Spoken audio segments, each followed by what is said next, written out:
육군 무관학교를 수료한 후 이날 일본군과 격전을 벌이다 순국했다. 이날 68명의 국군이 순국했다.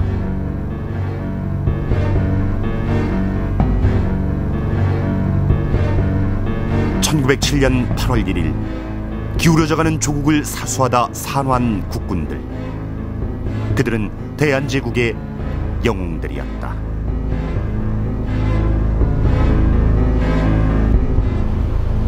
이곳은 대한제국의 마지막 군대가 일본의 침략군과 죽음의 혈투를 벌인 그 현장입니다.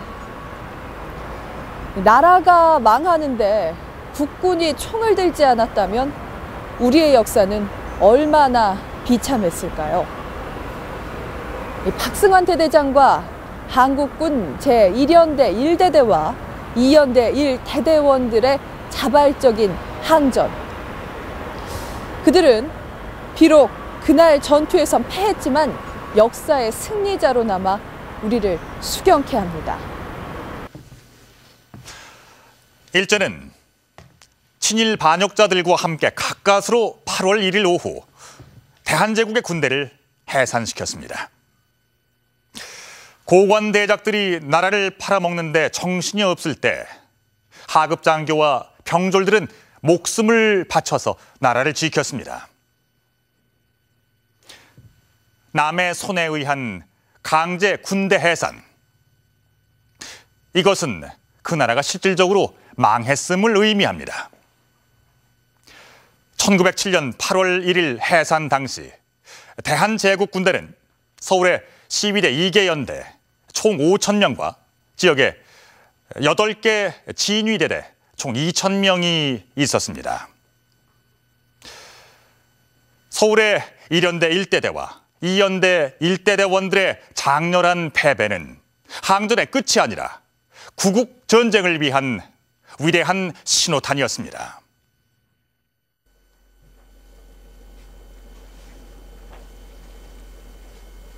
강원도 춘천의 한 가정집엔 특이한 칼 한 자루가 보관돼 있다.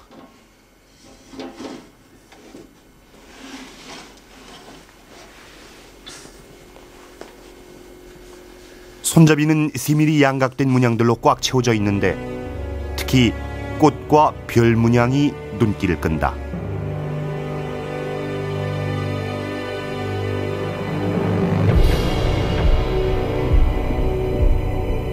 우선 이 상태는 진흙하고서는 잔뜩 한 1cm 정도의 전체가 뒤집어 쓰고 있었고 어느 나라 칼인지 확인도 할 수가 없었고 일본 건지 우리 건지 이걸 제가 갖다가 이제 석유에 담가 갖고서는 며칠 동안 있다가 서울로 닦아내고 하다 보니까 이 문양이 나오게 된 겁니다.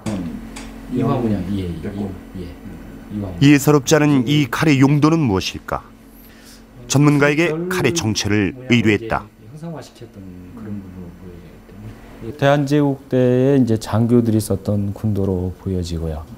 그것은 이제 여러 이화 문양이라든가 여러 가지 문양들이 나타나는 이제 그런 특징들로 봤을 때 당시에 사용된 걸 보이고.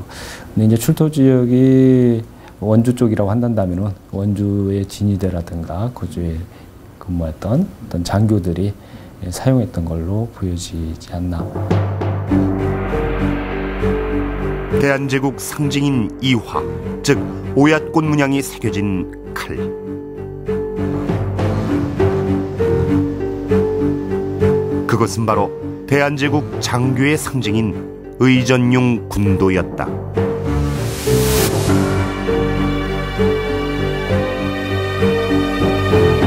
왜 대한제국 장교의 칼이 흑투성이로 강원도에서 발견됐고 의전용 군도에 왜 전투의 흔적이 있을까?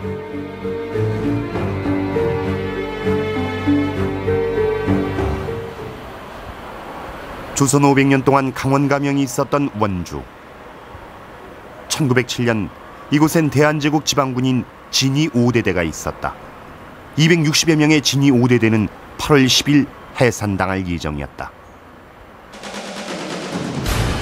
하지만 원주 진위대 역시 해산을 거부하고 8월 5일 무장봉기를 일으켰다. 군대가 없는 나라가 어찌 나라를 할 수 있겠는가?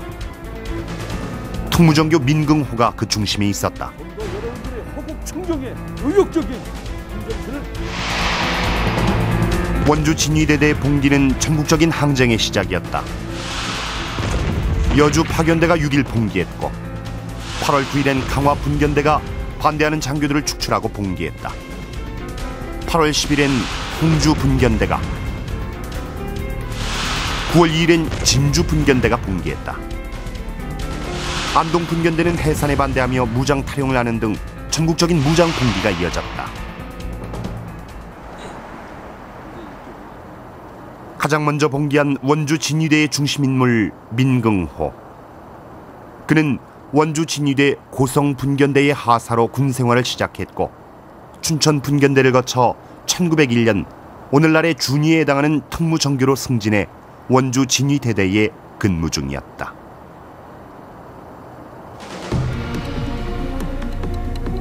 일찍부터 그는 지방 의병들과 비밀리에 교류했고 부하들과 함께 국채보상운동에 앞장서기도 했다.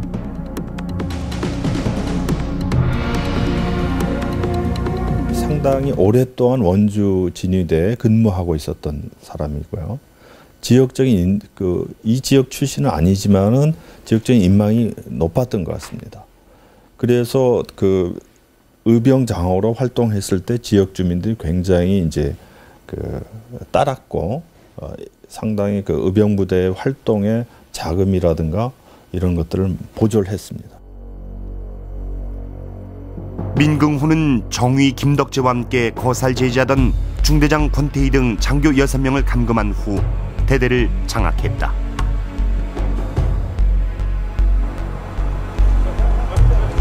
민긍호는 무기고의 소총 1200정과 실탄 4만 발로 주민들을 무장시키고 남은 무기는 은밀히 숨겨둔다.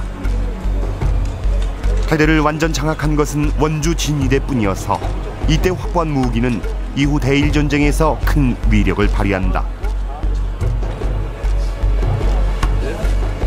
또한 오정묵이 거느린 산포수 부대가 민긍호 부대에 합류한다.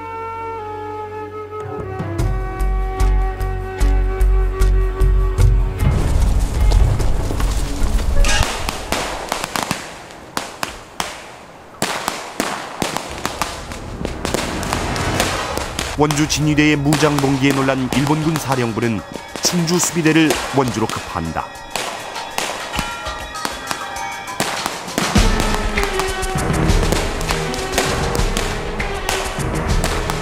하지만 민긍호는 원주 외곽에서 일본군을 맞아 치열한 교전 끝에 승리를 거둔다.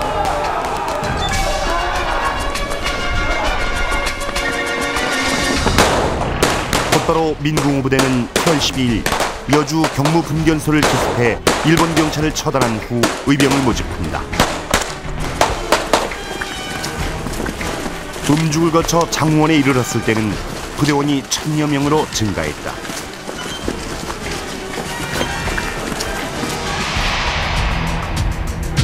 민긍호 부대는 8월 15일 축산을 기습해 일본인을 처단하고 그날 밤 제천에서 이강년 부대와 협공해 일본군을 몰아낸다. 16일엔 일본군 충주 수비대와 격전을 치르고 18일엔 장원을 공격했다. 8월 23일엔 충청도의 중심지인 충주성 탈환을 시도한다.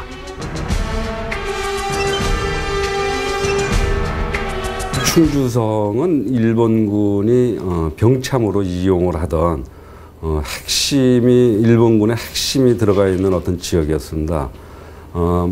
결과적으로 놓고 보면 충주성 공략은 실패로 끝났지만 적어도 의병 부대들이, 봉기한 의병 부대들이 충주성을 공략을 하려고 마음을 가졌다는 얘기는 당시의 의병들의 어떤 그 전투력을 이야기할 수 있습니다. 우선 첫째로 의병들의 전투력이 일본을 위협할 수 있을 정도로 그렇게 막강하게 어떤 조직이 되었다는 부분이 있을 수가 있고요.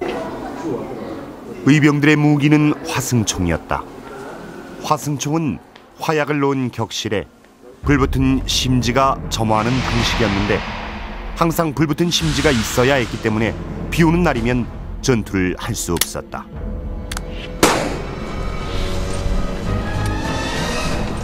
군인들의 대일 항쟁 참여는 의병들의 고민 해결에 큰 기여를 한다. 원주 진위대의 소총 1600정과